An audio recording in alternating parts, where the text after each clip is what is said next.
পর্দায় রাই ও অনির্বাণের প্রেম ক্রমে গভীর হচ্ছে। শুধু তাই নয়, খুব শীঘ্রই আসতে চলেছে তাদের সন্তানও।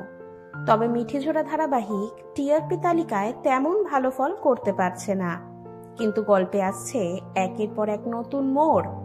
পাশাপাশি ধারাবাহিকের সম্প্রচারের সময়ও বদলে গেছে। দুর্গামণি ও বাগমামার সম্প্রচারের জন্য রাত 10টা 15-তে দেখা যাবে মিঠিঝোড়া।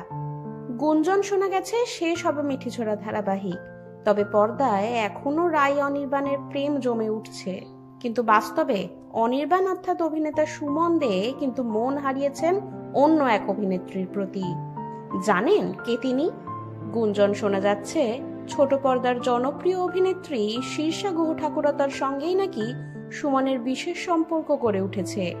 কালার্স বাংলার জনপ্রিয় ধারাবাহিক তুমি যে আমার মা একসঙ্গে কাজ করেছিলেন শীর্ষা ও সুমন।